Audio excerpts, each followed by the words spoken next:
नमस्कार दर्शक, आजको जनता जान्न चाहन्छन् कार्यक्रम हामी समग्र देशको राजनीति विषयवस्तुमा गहिरो समीक्षा गर्छौं। देशको मूल नीति राजनीति यतिखेर दलहरूको बीचमा द्वन्द्व र विवाद छ, झगडा छ।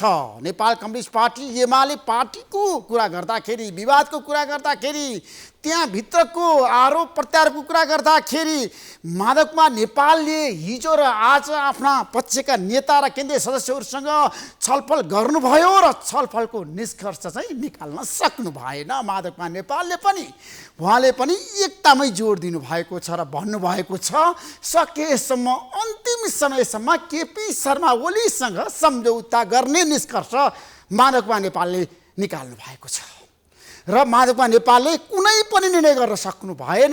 सरकारमा जानको लागि दबाब थियो उहाँलाई, तर उहाँ सरकारमा जान तयार हुनु भएन र सरकारमा नजाने निष्कर्ष पनि बैठकले निकालेको छ र केपी शर्मा ओलीलाई आग्रह गरेको छ, अब तपाईँ लचिलो बन्नुहोस्, तपाईँ सम्झौतामा आउनुहोस्, तपाईँले विगतमा गरेका कमी कमजोरी सबै सच्याउनुहोस्, माधवकुमार नेपालले भन्नुभएको छ।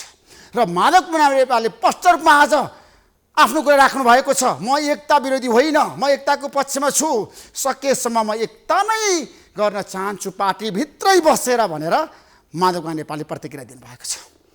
त्यसैले आजको कार्यक्रममा हामी यस बारेमा पनि विशेष रूपमा चर्चा परिचर्चा र बहस गर्दैछौँ र 2 दिनको भेलाको निष्कर्ष, बैठकको निष्कर्ष एकतामा जोड र केपी शर्मा ओलीलाई पार्टीको कुनै पनि गतिविधि अगाडि नबढाउनुहोस्, सदस्यता नवीकरण नगर्नुहोस्, विधान अधिवेशन नगर्नुहोस् भनेर दबाब दिने निष्कर्ष पनि नेताले निकाल्नु भएको छ। बैठकको निष्कर्षको कुरा मैले गरिरहेको छु आजको जनता जान्न चाहन्छन् कार्यक्रममा। तर आज केपी शर्मा ओलीले आफ्ना पक्ष नेताहरूलाई बोलाउनु भयो र औपचारिक बैठक होइन, अनौपचारिक बैठकमा उहाँले स्पष्ट रूपमा भन्नुभएको छ पार्टीको कुनै पनि गतिविधि रोकिँदैन। उहाँले चेतावनी पनि दिनुभएको छ र भन्नुभएको छ माधवकुमार नेपालसँगले भन्दैमा पार्टीले आफ्नो रफ्तारलाई, गतिलाई, कार्यक्रमलाई रोक्दैन। अब के होला त? आजको भेलाको निष्कर्षको कुरा गर्दाखेरि माधवकुमार नेपालसँग 2वटा विकल्प थियो, कि त पार्टी फुटाउने, कि त केपी शर्मा ओलीसँग सम्झौता गर्ने, कि त शेरबहादुर देउवाको नेतृत्वमा सरकारमा सहभागी हुने, कि त एमाले भित्रै बस्ने।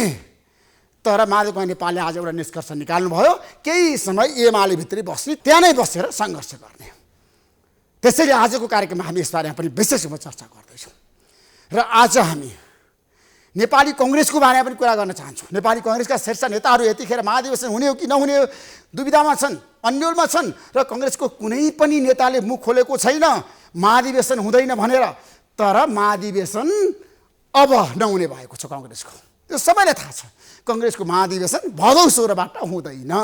तर कसले पहिला मुख खोल्ने? शेरबहादुर देउवाले कि पार्टी सभापतिले कि वरिष्ठ नेता रामचन्द्र पौडेलले कि शशाङ्क कोइरालाले कि कसले मुख खोल्ने महाधिवेशन हुँदैन भनेर कङ्ग्रेसमा? त्यसैले आजको कार्यक्रममा हामी यसबारे पनि विशेष रूपमा चर्चा परिचर्चा र बहस गर्दैछौँ र शेरबहादुर देउवा प्रधानमन्त्री भइसकेपछि धेरैले अनुमान गरेका थिए अब काम हुन्छ, देशमा प्रगति हुन्छ, उन्नति हुन्छ, सुशासन हुन्छ, भ्रष्टा रोकिन्छ। तर सरकारको न्यूनतम नीति र कार्यक्रम त तयार भयो, साझा कार्यक्रममा के छ त? आजको कार्यक्रममा हामी यस बारेमा पनि चर्चा गर्न चाहन्छौँ।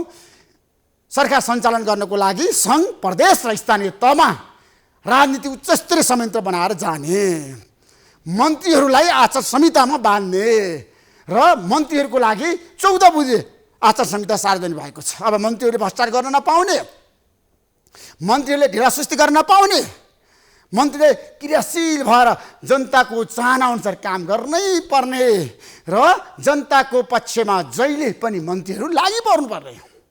देशको विकासको कुरा गर्दा, समृद्धिको कुरा गर्दाखेरि, भ्रष्टाचार अन्त्यको कुरा गर्दाखेरि, समग्र रूपमा न्यूनतम साझा कार्यक्रमको हामीले कुरा गरिरहँदाखेरि यो कार्यक्रमले अब यो गठबन्धनलाई बलिलो बनाउन सक्छ त?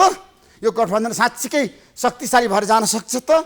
यो गठबन्धनको दीर्घकालीन सोच र चिन्तन के छ त? आजको कार्यक्रममा हामी यसबारे पनि चर्चा गर्न चाहन्छौँ। अब यो गठबन्धन निर्वाचनसम्म जान्छ भनेर आज स्पष्ट रूपमा नीति र कार्यक्रममा उल्लेख गरिएको छ। अब निर्वाचनसम्म सहकार्य गर्ने, एकता गर्ने, सहमति गर्ने र गठबन्धनलाई प्रभावकारी रूपमा अगाडि बढाउने। आजको कार्यक्रममा हामी यसबारे पनि विशेष रूपमा चर्चा गर्दैछौँ र अब मन्त्री परिषद विस्तार हुँदैछ। आइतबार प्रधानमन्त्री शेरबहादुर देउवा गृह कार्यमा जुट्नु भएको छ। माधवकुमार नेपाल समूह सरकारमा नजानी भइसकेपछि अब माओवादी केन्द्र, नेपाली काङ्ग्रेस र जसपाका नेताहरूलाई समेटेर अब प्रधानमन्त्री मन्त्री परिषद विस्तार गर्दै हुनुहुन्छ। त्यसैले आजको कार्यक्रममा हामी यसबारेमा पनि चर्चा गर्दैछौँ र आज हामी जसपाको महन्त ठाकुर पक्ष अब मधेस झरेको छ।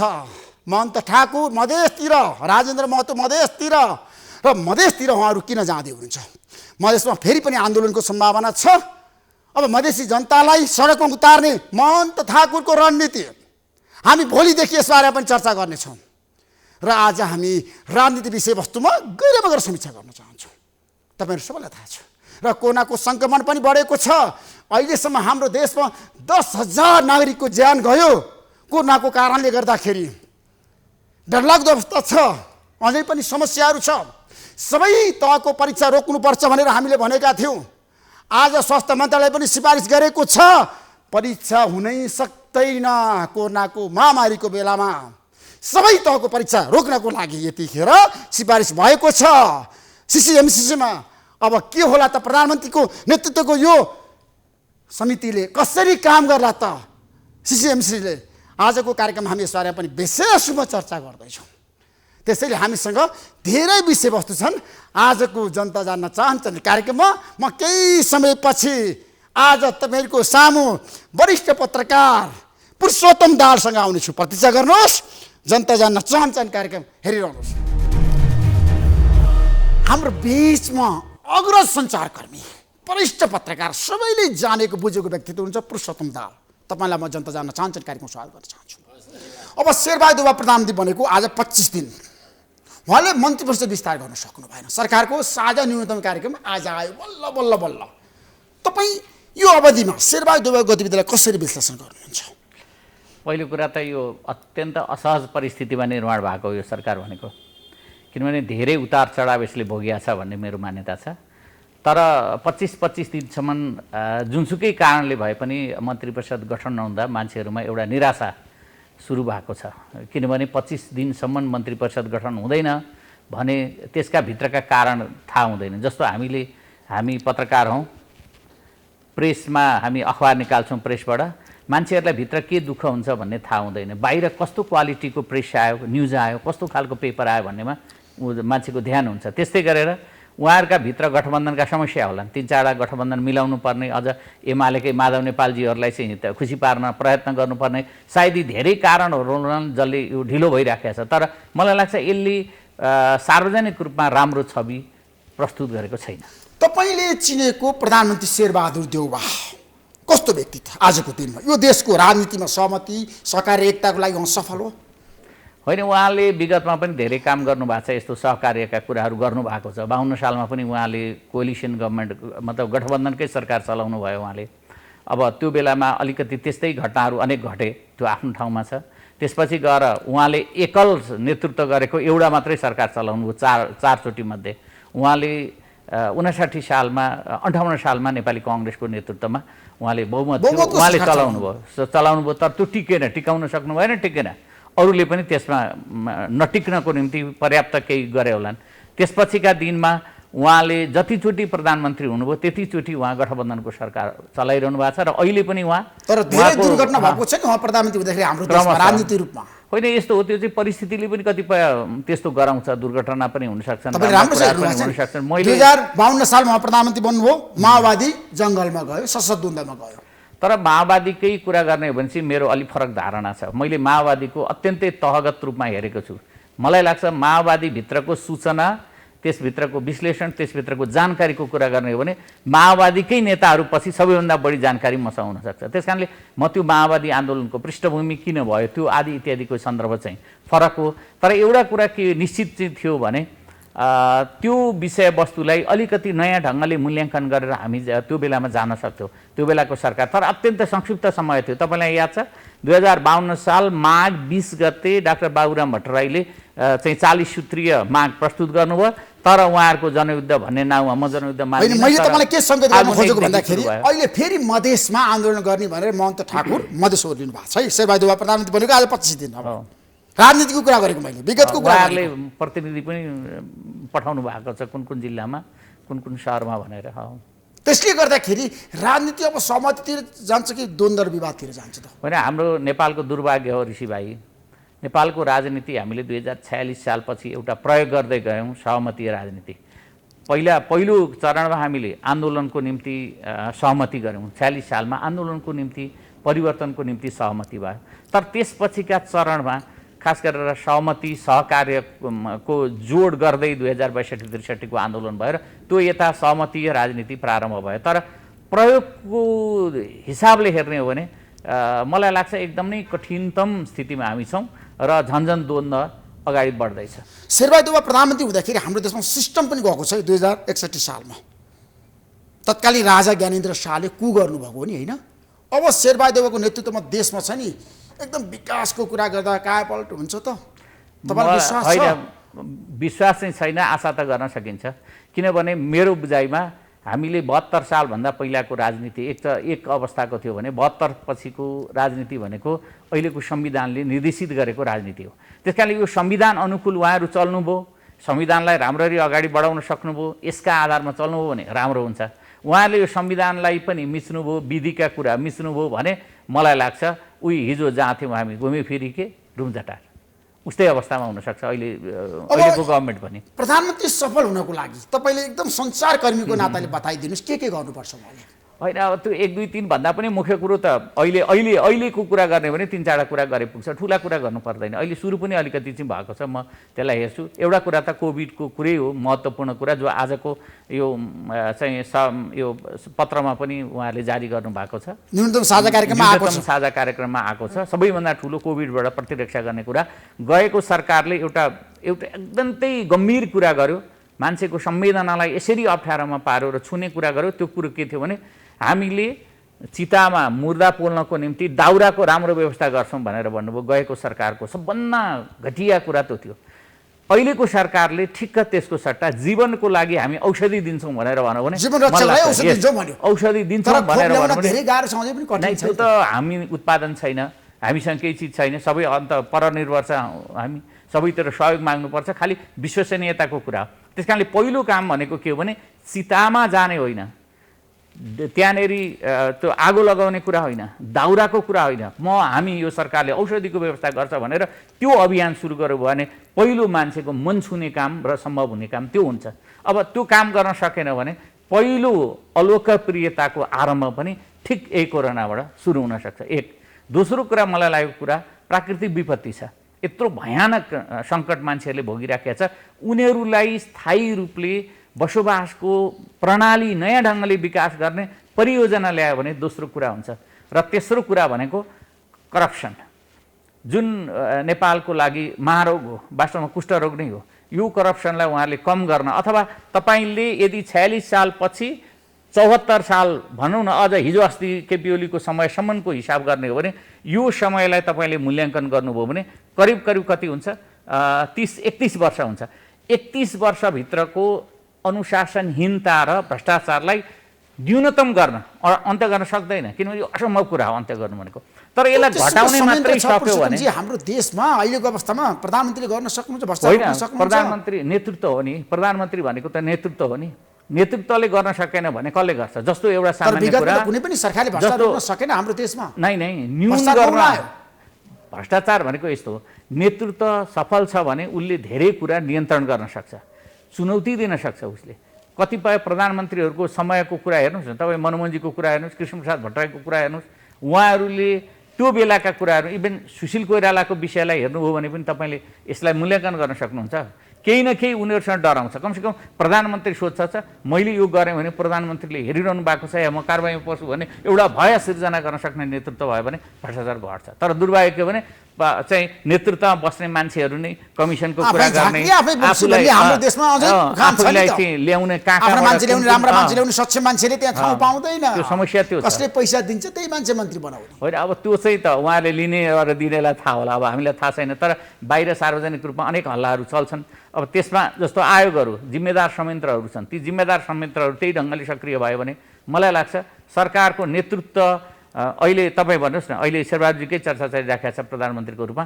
शेरबहादुरजीले अब के गर्नु छ? पैसा कमाउनु छ, उहाँका बच्चाहरू या चाहिँ श्रीमतीलाई पाल्नुपर्ने छ, या अरू घर परिवारलाई हेर्नुपर्ने छ उहाँको त्यो अवस्था छैन। नेपाली सरदर नेपाली भन्दा उहाँ धेरै समृद्ध हुनुहुन्छ भने अब उहाँले सम्पत्तिको मोह गर्नुपर्ने कुनै कारण छैन। तर नेताको जीवनशैली हेर्नुस् न पुरुषोत्तम होइन, एक मिनट म यो सकिहालेँ। दोस्रो कुरा, उहाँ अब यस्तो पदमा पुगिसक्नुभयो, प्रधानमन्त्री 5 पटक भइसक्नुभयो, अब उहाँले के गर्नुहुन्छ? केही न केही। प्रधानमन्त्री 5 पटक भइसकेको व्यक्तिले अब अन्तिम बेलामा यो बेलामा गर्नुपर्ने के कृति राख्ने बेला हो कि होइन, यस राख्ने बेला हो कि होइन? उहाँले अब गर्नुपर्ने के हो भने अब कुनै पनि घरेलु जिम्मेदारी छैन, जस्तो प्लेटोको आइडियल स्टेटको शासक जस्तो हुने अवस्था छ उहाँको। किनभने सबै कुरा छोडेर अब कृति कसरी राख्ने भनेर हेर्नुपर्ने त्यसलाई क्षमता चाहिएला नि त राजनीतिमा। त्यो त ल्याउनु पर्यो, जान सक्नु पर्यो नि। होइन, एउटा कुरा सही हो, त्यो म कुरासँग सहमत छु। नेतामा हुनुपर्ने गुण हुनुपर्छ, त्यसमा त कुनै विवादै छैन नि। तर अब धेरै नेतामा आफूसँग नभएका गुणहरू चाहिँ मसँग छ भनेर दाबी गर्नुहुन्छ, समस्या चाहिँ त्यो हो।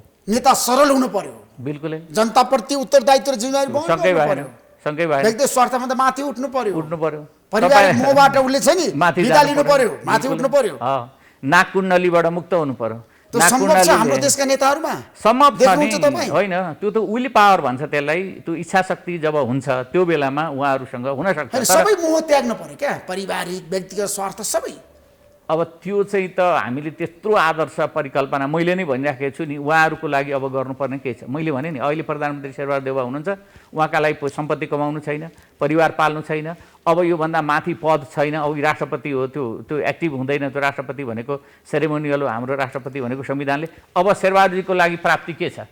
केही छैन। त्यस कारणले उहाँले भोलिका दिनमा कृति राख्ने काम गर्ने खालको सोच बनाउनु हो भने बन्छ। हेर्नु, नभए उही नाग कुण्डलीहरू जम्मा गर्ने, नागहरू जम्मा गर्ने, कुण्डली बनाउने, अनि अरूलाई डस्ने, आम्दानी गर्ने, अथवा स्रोतको कुरा गर्ने, अथवा सत्तामा टिक्ने मात्रै कुरा गर्नुभयो भने उहाँको सफलता पनि हुँदैन। बिपी कोइराला भनेको थोरै समय देशको प्रधानमन्त्री बन्नुभयो, तर आजसम्म अहिलेको पुस्ताले पनि बिपी कोइरालालाई मान्छ, उहाँको नीतिलाई मान्छ, उहाँको विचारलाई मान्छ। आत्मसात गर्नेहरू छ नि त हाम्रो देशमा हरेक तर तबकाले।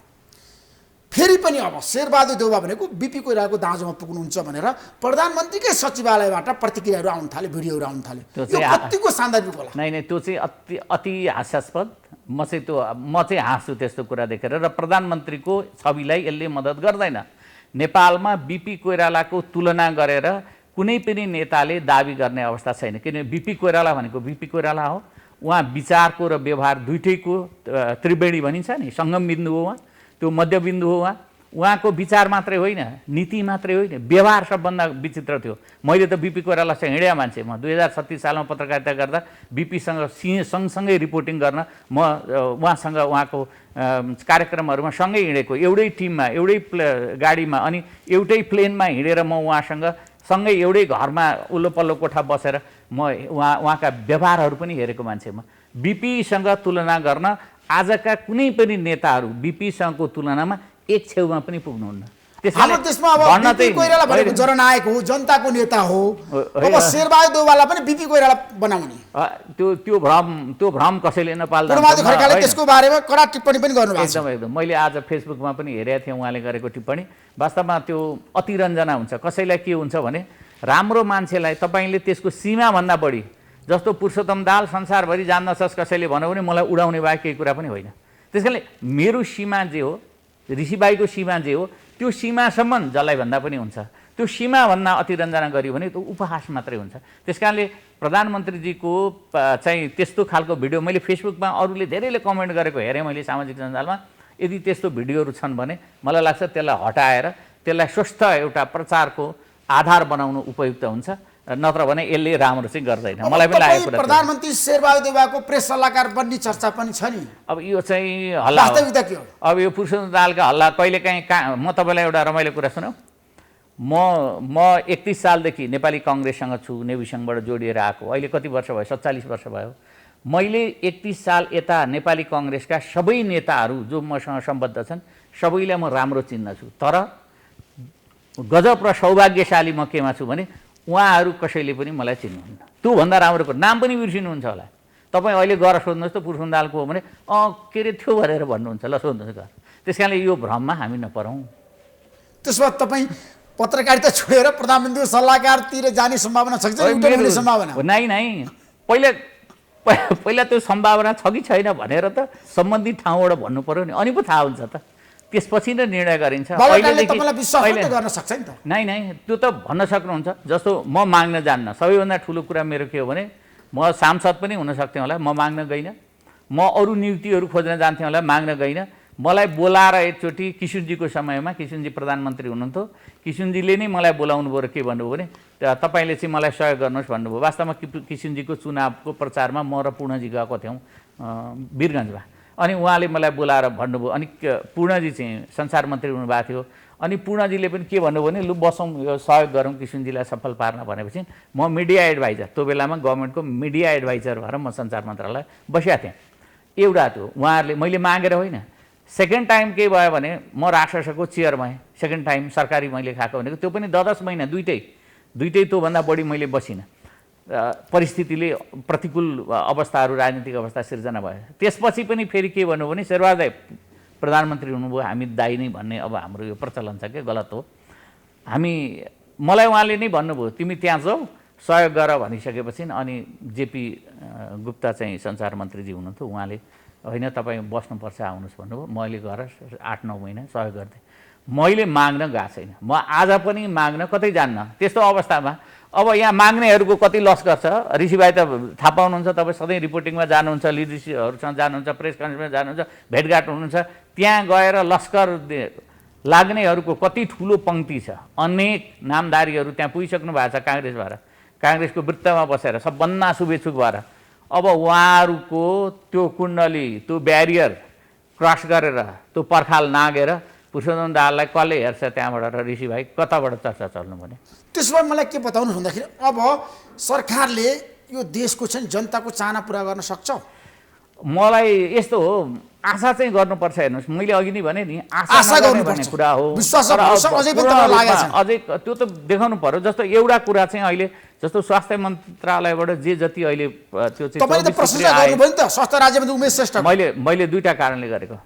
पहिलो कुरा त के भने म अहिले नेपाली काङ्ग्रेसमा केन्द्रीय नीति अनुसन्धान तथा प्रशिक्षण प्रतिष्ठानमा कार्यकारी भएर, निर्देशक भएर म काङ्ग्रेस पढाउने काम गर्छु। आजभोलि गरिरहेको छु, 3 वर्षदेखि पढाउने मात्रै काम गर्छु। तर मेरो एउटा शर्त छ, काङ्ग्रेस असल मान्छे कहाँ हुनु, पैसा कहाँ दिन्छ? काङ्ग्रेसले पैसा दिन्छ, लिने मात्रै हो उहाँहरूले।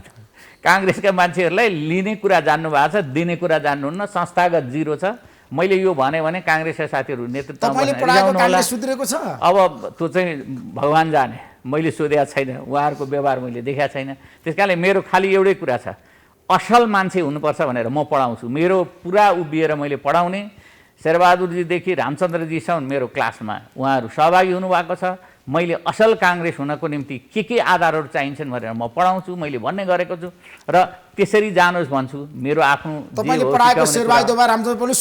होइन, सुन्नुभयो, सुध्रिनु भयो कि भएन त्यो चाहिँ अब कामले देखाउने कुरा, सुन्नु चाहिँ भएको छ। नै उमेशजीको बारेमा मेरो एउटा मात्रै शर्त छ। मेरो भनाइ के हो भने राजनीति गर्ने मान्छेहरू बढी हल्ला गर्नुहुन्छ, व्यवस्थापन गर्ने मान्छे फरक हुन्छ। जस्तो जुन व्यवस्थापकीय क्षमता भनेको फरक क्षमता हो। मलाई दिउनु कि व्यवस्थापन म जान्दिनँ नि, मेरो विषय होइन त्यो, म कसरी जान्दछु र।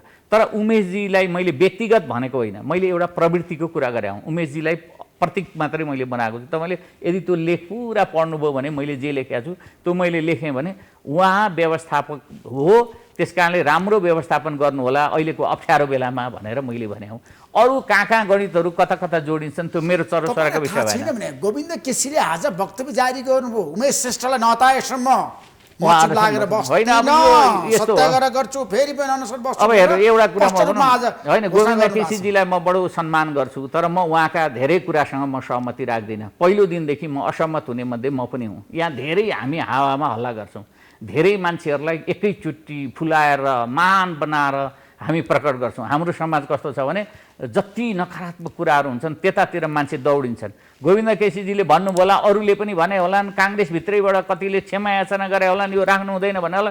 तर मैले के हुन्छ भन्ने कुरा, ती सबै मुद्दाहरूलाई मैले दुईटा कुरामा जोडेँ। एउटा कुरा त म नेपाली काङ्ग्रेसका मान्छेहरूलाई पढाउँछु, त्यस कारणले मैले अहिले काङ्ग्रेसको कमसेकम सार्वजनिक रूपमा आएको विषयहरूलाई प्रतिरक्षा गर्नुपर्ने एक। दोस्रो कुरा, समाजवादमाथि ठुलो बहस सुरु भयो नेपाली काङ्ग्रेसमा। मेरो भनाइ के हो भने समाजवाद उमेश श्रेष्ठ वा विनोद चौधरी या दिव्यमणि राजभण्डारी या अरू मान्छेहरू थुप्रै छन् नि त। ती मान्छेहरू काङ्ग्रेसमा जुट्दा समाजवाद हुन्छ कि हुँदैन भनेर बहस गर्नु पर्यो भन्ने हिसाबले मैले त्यो प्रश्न उठाइदिएको छु। मैले र अब एकदम दुःख पाएका मान्छेहरू छन्। मैले अघि नै भने नि म 47 वर्ष भएछ मैले काम गरेको, हामी त कहीँ छैन। नो कांग्रेस पार्टीमा फेरि पनि त विनोद चौधरीलाई परराष्ट्र मन्त्री बनाउनु पर्छ भन्ने बहस पनि छ। यस भनेपछि मैले भने यो व्यक्तिको कुरा होइन। मैले के भनेको भने एउटा कुशल राजनीति, अस्ति मैले भने एक ठाउँमा भनेको छु, अरू राजनीति गर्ने मान्छेहरूले यो कोभिडको इन्जेक्सनहरू ल्याउँछु, भ्याक्सिन ल्याउँछु भनेको भए म पत्याउँदिन्थेँ। तर म उमेश श्रेष्ठले भनेको हुनाले किन पत्याउँछु भने उनका सबै 80-81वटा प्रोजेक्टहरू सक्सेसफुल छन् आजसम्म देख्दा। त्यस कारणले मलाई अब भित्र के छ सबै कुरा त कसैको हेरिँदैन नि, बाहिर जे देखिन्छ त्यही कुरा गर्ने हो। उहाँ सक्सेसफुल हुनुहुन्छ देख्दाखेरि। त्यस कारणले मैले के भने यो कम्तीमा पनि अहिले यत्रो विपत्तिको बेलामा उहाँले राम्रो काम गर्नुहुन्छ भनेर आशा गरेको। अब 1 महिनापछि 2 महिनापछि उहाँले पुरा गर्नु भएन भने त्यसो त फेरि हामी नै भनिहाल्छौँ नि उहाँले गलत गर्नुभयो, पुरा गर्न सक्नु भएन, सफलता पाउनु भएन त हामी नै भनिहाल्छौँ नि। मलाई एउटा कुरा बताउनुहोस्, देशको राजनीति विषयमा हामीले छलफल गरिरहँदाखेरि अब नेपाली कङ्ग्रेसको महाधिवेशन हुन्छ ट्याके, किनभने हामी निष्कर्ष पुग्यौँ। अब नेपालीका 28 गते केन्द्रीय समितिको बैठक बोलाएको छ। तपाईँले याद गर्नुभएको छ कि छैन? आज मात्रै नोटिस जारी भएको छ काङ्ग्रेसको। म अघि प्रेसमा हिमालय टाइम्समा थिएँ, म त्यहाँ पनि सम्पादन गर्छु, हेरिरहन्छु हिमालय टाइम्स। त्यहाँनिर आइराखेको थियो सूचना। अब मैले यसो गणित हिसाब गरेँ। अब यो हुनका लागि हुनसक्छ, हुनका लागि गर्नका लागि हुनसक्छ नि त। तर यथार्थमा होइन, महाधिवेशन अब नेपाली कङ्ग्रेसले वैकल्पिक केही न केही नसोची हुँदैन। कस्तो किसिमको वैकल्पिक? किनभने अहिले काङ्ग्रेसको महाधिवेशनको लागि 3-4 कुराहरू छैनन्। अब नेताहरू त्यति भन्नुहुन्न, म चाहिँ भन्न सक्छु त्यो कुरा। जस्तो पहिलो कुरा त क्रियाशील सदस्यहरू छन्, गाउँमा छरिएका छन्। ती गाउँमा छरिएको क्रियाशील सदस्यहरूको भोटिङ राइट छ। त्यो भोटिङ राइट जसले उपयोग गर्नुपर्छ। अहिले पहाडतिर त भन्यो भने खोलो लागेको छ, पहिलो रहेछ, पुल भत्किएको छ, त्यहाँबाट मान्छेहरू एक गाउँबाट अर्को गाउँ जान सक्दैन भोट दिनको निम्ति। तिनीहरूलाई वञ्चित गरेर कसरी महाधिवेशन प्रारम्भ हुन्छ? नम्बर 1। नम्बर 2, नेपाली काङ्ग्रेसका शुभेच्छुक र भ्रातृ संस्थाहरू छन्। ती कोही 16 वर्षसम्म अधिवेशन भएका छैनन्, यतिकै चलिराखेका छन्।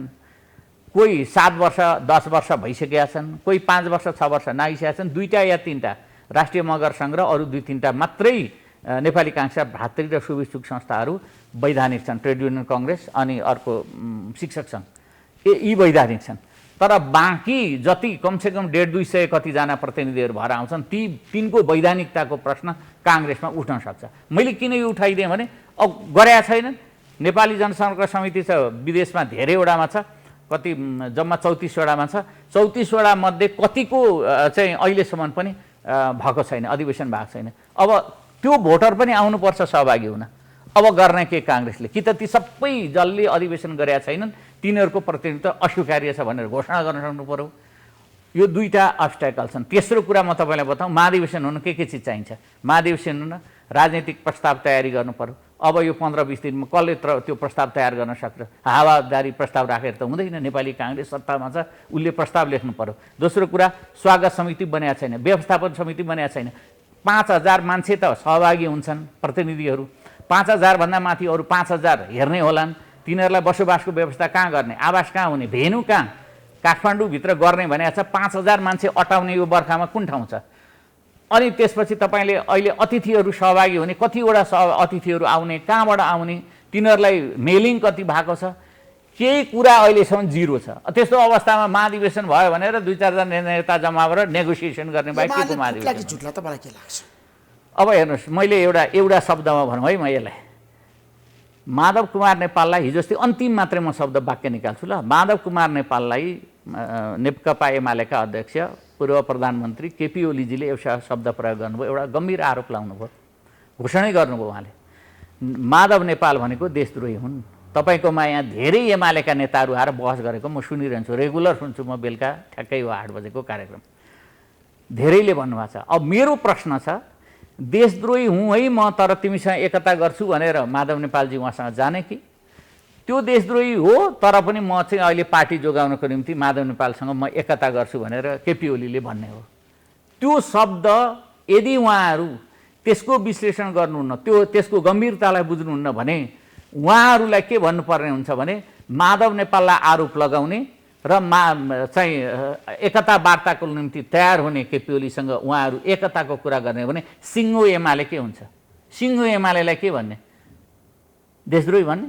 तर तपाईँलाई थाहा छ माधव नेपालले भन्नुभएको छ युटर्न भएर केपी शर्मा ओलीले जतिसुकै गाली गरे पनि म मिल्न चाहन्छु सम्झौता। अब यही त गजब छ त कुरो। मैले के भने त्यसो भए उहाँले चाहिँ स्वीकार गरेर मान्नु पर्यो।